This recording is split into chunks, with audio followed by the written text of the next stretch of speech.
प्यारे बच्चों, class 12th economics weekly test प्रश्न का उत्तर आपको इस वीडियो के माध्यम से बता रहा हूँ। इस बार क्वेश्चन का जो पैटर्न है पूरी तरह से बदल चुका है। अब केवल ऑब्जेक्टिव क्वेश्चन नहीं है बल्कि ऑब्जेक्टिव और सब्जेक्टिव दोनों है।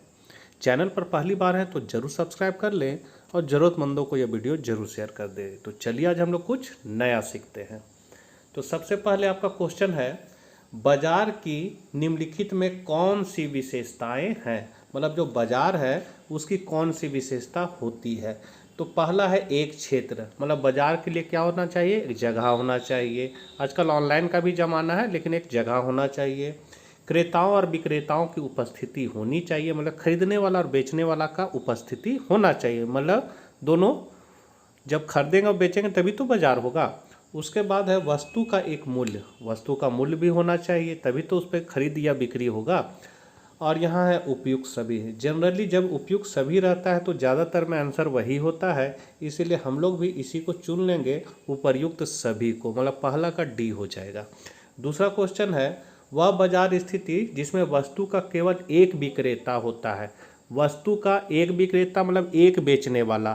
तो नाम से आप देख सकते एकाधिकार, एक का अधिकार मतलब बेचने वाला एक हो।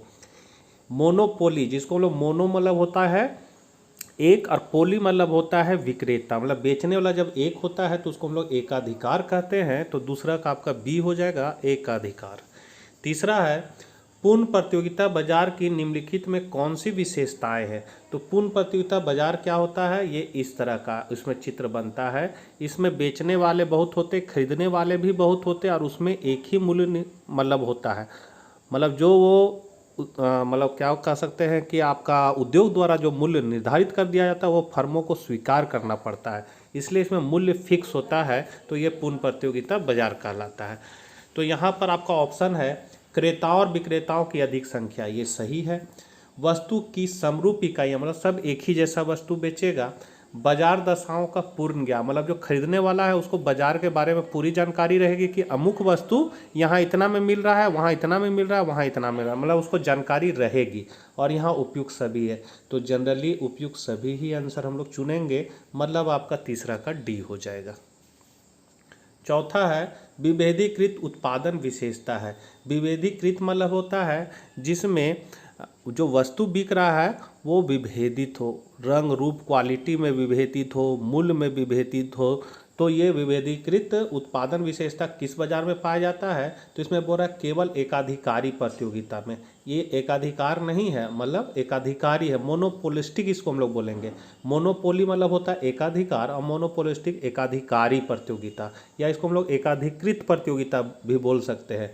तो यह केवल इसी बाजार में होता है या फिर केवल अल्पाधिकार में होता है, या फिर एकाधिकारी प्रतियोगिता एवं अल्पाधिकार दोनों में होता है, या कोई नहीं। तो इसका जो सही आंसर हो जाएगा वो सी हो जाएगा, एकाधिकारी प्रतियोगिता एवं अल्पाधिकार दोनों में।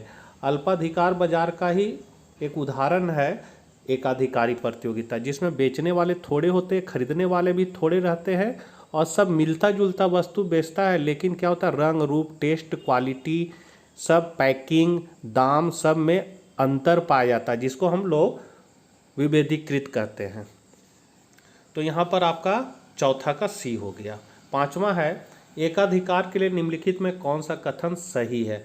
तो एक फर्म कीमत निर्धारक होती है, एकाधिकार मतलब बेचने वाला एक है तो वो क्या करेगा, कीमत निर्धारक होगा।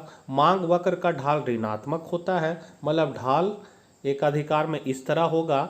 उसके बाद है कीमत विभेद की संभावना हो सकती है, मतलब बेचने वाला एक है तो वो कीमत विभेद कर सकता है। कीमत विभेद मतलब एक आदमी से ले रहा है 10 रुपया, दूसरा आदमी से हो सकता है वो 15 रुपया ले या 5 रुपया ही ले, तो वो क्या करता है मूल्य में विभेद कर सकता है। जैसे मान ली हजारीबाग में बिक रहा है 8 रुपये टमाटर और वही रामगढ़ में वही बेचने वाला आदमी का अगर रामगढ़ बाजार में भेज दिया है तो वहाँ 16 रुपये बेच रहा है, तो उसको हम लोग कहते हैं मूल्य विभेद करना। तो ये तीनों किस में संभव है, तो एकाधिकार में संभव है, इसलिए इसका आंसर हो जाएगा उपयुक्त सभी।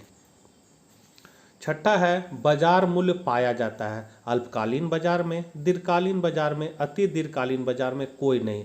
तो इसमें जो सही आंसर हो जाएगा वो हो जाएगा अति अल्पकालीन बाजार में। तो चूंकि यहाँ हिंदी में देख सकते हैं दीर्घकालीन बाजार लिखा है, लेकिन यहाँ इंग्लिश में आप पढ़िएगा तो लिखा है वेरी शॉर्ट पीरियड मार्केट, मतलब अति अल्पकालीन बाजार। तो इसका जो सही आंसर हो जाएगा वो हो जाएगा अति अल्पकालीन बाजार। आप सी लगा सकते हैं, मतलब दीर्घकालीन नहीं होगा, इसके जगह होगा अल्पकालीन, अति अल्पकालीन बाजार। फिर है प्रत्येक बाजार दशा में एक फर्म के संतुलन के लिए कौन सी शर्त पूरी होनी आवश्यक है। तो बाजार के संतुलन का दो शर्त होता है, पहला एमआर बराबर एमसी होना चाहिए और दूसरा शर्त होता है कि एमसी की रेखा एमआर रेखा को नीचे से ऊपर जाते हुए काटे। तो देखिए यहाँ क्या हो रहा है, नीचे से ऊपर जाते हुए काट रहा है, जबकि यहाँ पर क्या ऊपर से नीचे आते हुए यहाँ पर काट रहा है। तो संतुलन आपका कहाँ होगा, यहाँ होगा। ये है आपका एआर, यही है आपका एमआर का रेखा और ये है आपका एमसी का रेखा। तो पहला शर्त होता है एमआर बराबर एमसी, जो यहाँ भी हो रहा है और यहाँ भी हो रहा है। लेकिन इस बिंदु पर क्या हो रहा है कि एमसी की रेखा, ये एमसी की जो रेखा है वो एमआर रेखा को नीचे से ऊपर जाते हुए काट रहा है, मतलब दोनों कंडीशन यहाँ पूरा हो रहा है। तो ये आपका बी और सी दोनों हो रहा है। तो ये आपका जो सही आंसर हो जाएगा वो हो जाएगा डी, बी तथा सी दोनों, मतलब एमआर बराबर एमसी भी और एमसी वक्र एमआर वक्र को नीचे से काटे। तो आंसर आपका हो गया डी।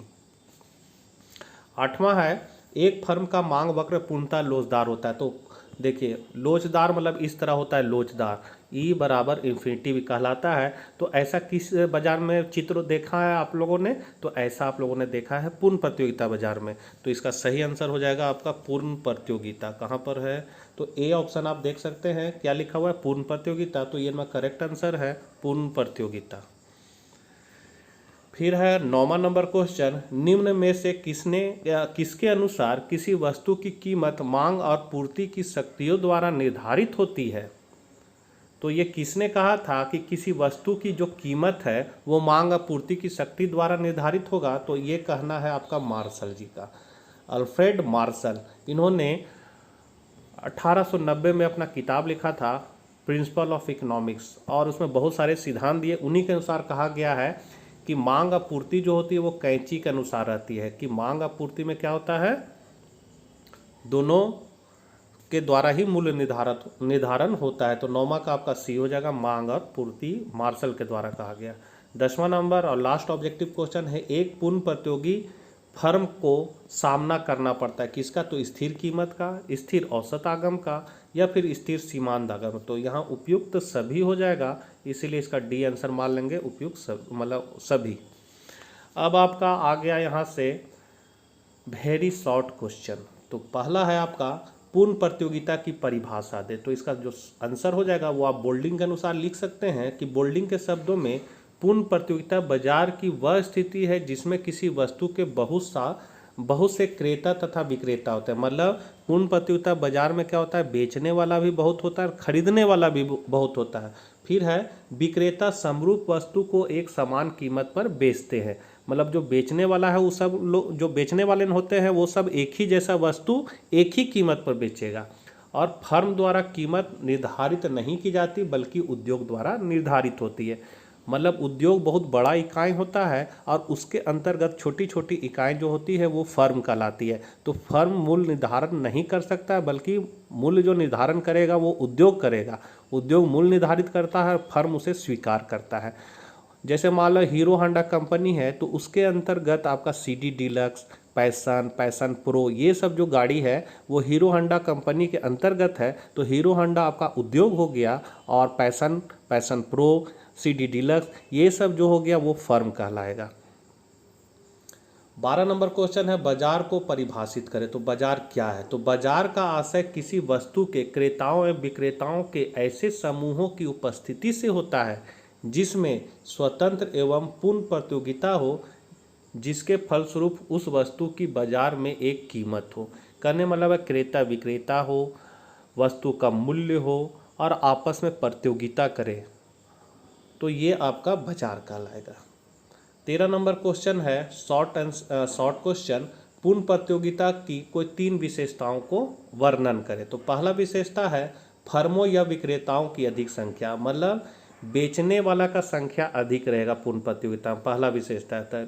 यहाँ लिखा हुआ है किसी वस्तु को बेचने वाले विक्रेताओं की संख्या इतनी अधिक होती है कि किसी एक फर्म द्वारा पूर्ति में की जाने वाली वृद्धि या कमी का बाजार की कुल पूर्ति पर बहुत ही कम प्रभाव पड़ता है। अतः कोई अकेला फर्म वस्तु की कीमत को प्रभावित नहीं कर सकता। दूसरा इसका विशेषता है क्रेताओं की अधिक संख्या, मतलब इसमें खरीदने वाला भी बहुत रहेगा। लिखा हुआ है क्रेताओं की संख्या बहुत अधिक होती है, इसलिए कोई एक क्रेता कीमत को प्रभावित करने के योग्य नहीं होता है। तीसरा है एक समान या समरूप वस्तुएं, मतलब सभी एक जैसा ही वस्तु बेचेगा और एक ही कीमत पर बेचेगा, ये तीसरा विशेषता है। लिखा हुआ है पूर्ण प्रतियोगिता की दूसरी शर्त यह है कि सभी विक्रेता एक जैसी ही इकाइयां बेचते हैं, उनमें रूप, रंग, गुण या किस्म में किसी भी प्रकार का अंतर नहीं होता, सभी वस्तुएं समरूप होती है। 14 नंबर क्वेश्चन है एकाधिकार में फर्म कीमत निर्धारक होती है क्यों? मतलब जो एकाधिकारी, चूंकि एक का अधिकार होता है तो वो कीमत कैसे निर्धारित करती है, वही निर्धारक है, वो क्यों होता है? तो आंसर है अकेला विक्रेता होने के कारण एकाधिकारी का वस्तु की कीमत निर्धारण पर पूरा नियंत्रण होता है। मतलब बेचने वाला वो अकेला है, इसीलिए वो उसका मूल्य पर पूरा अधिकार रहता है, वो जो मूल्य निर्धारित कर सकता है। दूसरी ओर यदि बाजार में क्रेताओं की बड़ी संख्या है तो कोई अकेला क्रेता कीमत निर्धारण में महत्वपूर्ण प्रभाव नहीं रखता है। मतलब खरीदने वाला बहुत है, फिर भी कोई एक खरीदने वाला मूल्य को प्रभावित नहीं कर सकता है। इस प्रकार यह एक विक्रेता का बाजार है, मतलब जो एकाधिकार बाजार जो है वो क्या है, विक्रेता का बाजार है, इसलिए एकाधिकारी फर्म कीमत निर्धारक है। 15 नंबर क्वेश्चन है बाजार कीमत एवं समान कीमत में अंतर कीजिए। तो दोनों में क्या अंतर है? तो यहाँ देखिए अंतर लिखे हैं। बाजार मूल्य अल्पकालीन मूल्य होता है। अल्पकालीन मतलब तुरंत बदलता है। अभी टमाटर 8 रुपये सुबह में और शाम को गए तो 5 रुपये में दे रहा है, तो ये क्या हुआ, अल्पकालीन मूल्य हो गया। और समान हो गया, समान मूल्य दीर्घकालीन मूल्य होता है। दूसरा अंतर है बाजार मूल्य वास्तविक मूल्य होता है, जबकि समान मूल्य काल्पनिक होता है।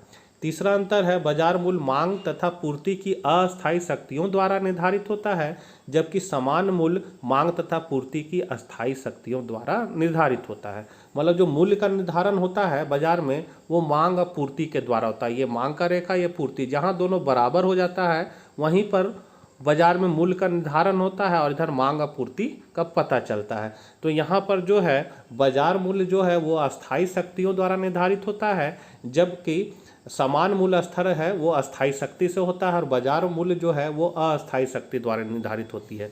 चौथा अंतर है बाजार मूल्य पर पूर्ति की अपेक्षा मांग का अधिक प्रभाव होता है, जबकि समान मूल्य में मांग की अपेक्षा पूर्ति का अधिक प्रभाव रहता है।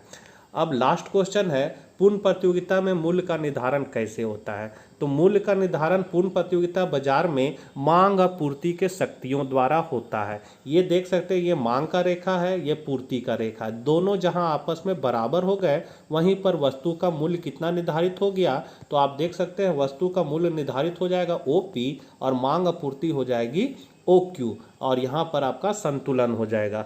तो यहाँ पर मूल्य का पता चल गया, मूल्य निर्धारण हो गया OP, जो कैसे हुआ, तो मांग और पूर्ति के बराबर होने से। जिस बिंदु पर मांग और पूर्ति बराबर हो जाएगा वहीं पर वस्तु का मूल्य निर्धारित होगा। अब इसको हम लोग एक मैथ से समझते हैं। मांग का फॉर्मूला होता है D बराबर अल्फा माइनस AP।